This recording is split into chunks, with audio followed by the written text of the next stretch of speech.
Hi, everyone, and welcome to another episode of Pickleball and Politics, where I combine my quest to stay out of the kitchen with my passion for politics. As you know, I start every episode with just a little bit of pickleball, and I want to tell you, if you play pickleball, everybody gives you pickleball presents. I got 2 pickleball ornaments this year for Christmas. I got pickleball cocktail napkins. I got pickleball name band that goes around my paddle. I got some pickleball gloves and a few other pickleball things because I guess it's kind of like if you play golf, people get you balls and stuff when it's an event, if it's a holiday, it's a birthday, Christmas, whatever. And so I get pickle stuff, and I gave my pickle friends pickle stuff too, so I shouldn't really talk. But anyways, as you know, Iowa is right around the corner, and I want to talk about some of the latest numbers going into right as we end the year and go into 2024, which should be a tumultuous year. I always tell you where you can find me at the end. I'm going to do it at the beginning because you don't always stay till the very last moment. You can reach me on Getter and Instagram at Pickleball and Politics, on Twitter at Pickle and Paul. You can go to my website, pickleballandpolitics.com, or you can leave me a message on my YouTube channel, Pickleball and Politics. I love your comments. Please leave me a comment. I comment back. And once I leave you a comment, I want you to comment back. So leave me a comment, okay? So the latest polls have come out, and some a little bit different than we've done before. Biden's approval ratings. Right now, according to Rasmussen, 46% of Americans, or should I say those who were polled, approved of Joe Biden's performance as president of the United States. I kind of slurred that, didn't I, of the United States. And 53% disapprove of him.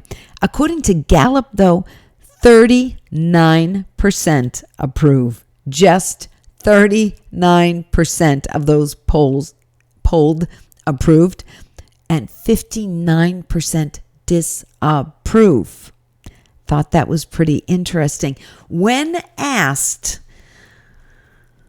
in a poll, what do you think Joe Biden's number one issue is?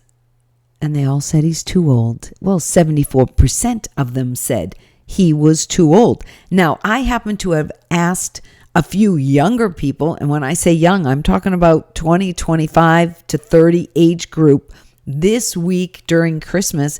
What do you think of Joe Biden? They all said, he's too old. He's too old. He's too old. He's too old. He's too old. And they all said the same thing. And they were on both sides of the political spectrum, that Trump might be a couple of years younger, but he doesn't seem a couple of years younger. He seems like 10 years younger. So I found that interesting no matter what side of the aisle they were on.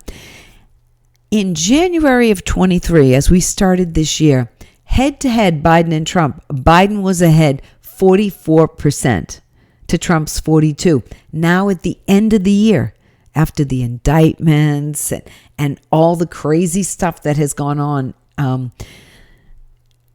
in the news, in December, now it's Trump is at 44% and Biden is at 42%. Still close, but with all the bad news Donald Trump has had this year, you would have thought his poll numbers would have taken a dive. And it's quite the opposite. Nationally, according to Rasmussen, right now for the Republicans to be the nominee, Trump is at 51%, Haley is at 13%, DeSantis is at 9%, Christie is at 9%, which I find mind-blowing. And Vivek, bigger mind blow, they say he's only 1% nationally. I find that total BS, in my opinion. Nobody gets more enthusiasm at a rally. Nobody has more people except for Trump at a rally. Haley can't get the crowds that Vivek does. DeSantis and Christie certainly don't get the crowds that Vivek brings out. So I don't understand this 1%. That's total BS as far as I'm concerned. Now, according to a New Hampshire poll, and that's run by UMass Lowell. I tried to pick 2 local colleges here in Massachusetts. As you know, I'm in Massachusetts, to give their schools a little prop. So according to UMass Lowell, for the New Hampshire primary, Trump is at 42%. Haley has inched up to 22%. We have Christie at 6%, DeSantis at 10%. I have a feeling DeSantis has given up in New Hampshire. I think he's putting all of his energy into Iowa in the hopes he can pull something off there. And according to UMass Lowell, they have a vacant 4% in New Hampshire. Now, over on the Iowa caucus side of things for the Republicans, according to Emerson College, which is also a Massachusetts school, Trump is at 50% right now. Haley's at 17%. DeSantis is at 15%, which again surprises me because DeSantis has basically planted himself in Iowa. If he can't get more than 20%, if he stays at 15%, I don't know if he'll be in New Hampshire. I wonder how long it will take Ron DeSantis to step out of the race. And the Iowa Emerson poll, Christie's at 4%, and Vivek is at 8% in Iowa. That I sort of believe.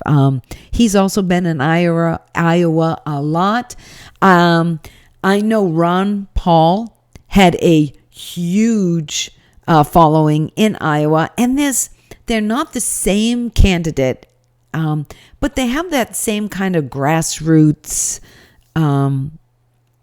appeal, and I could see that appealing to them in Iowa. As you know, it's going to be a crazy year. It just is going to be a crazy, crazy year. Now, the last poll I want to tell you about is the Direction of the Country poll.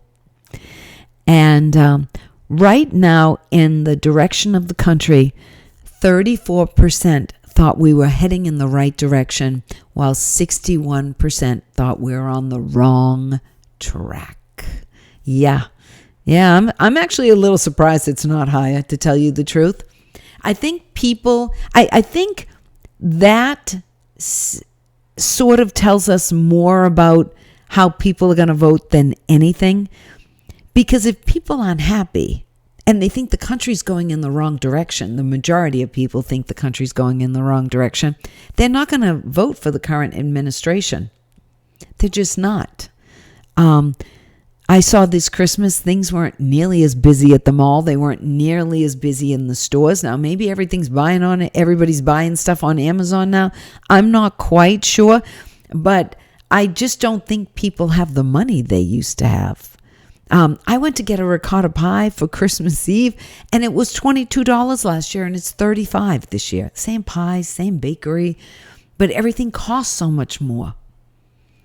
And it's just everything has gotten so expensive, and that's when people, feel it. I always say that people vote more on emotion than they do on anything else. They have to like the candidate. They have to think he can make their life better or she can make their life better. And if they're not happy with the current state of affairs, they're just not going to vote for someone again. They're just not. And I would imagine some people are looking back to 4 or 5 years ago and thinking, wow, things were great 4 or 5 years ago. It all went to pot really, really quick, didn't it? So anyways, that's the latest polls. This is the last poll I'm going to do here in 2023. We're going to have a lot more stuff coming up. After the first of the year, I want to wish you all a happy, healthy new year. I told you earlier, I'll tell you again, you can get me on Instagram and get her at Pickleball and Politics, on Twitter or X at Pickle and Paul. You can leave me a comment here on my YouTube channel at Pickleball and Politics. I love your comments. Leave me comments. I love comments. I answer you back. I like a dialogue. Or you can go to my website, pickleballandpolitics.com. So until next time, Happy New Year to you and your family. All right, until next year, see you again soon on Pickleball and Politics.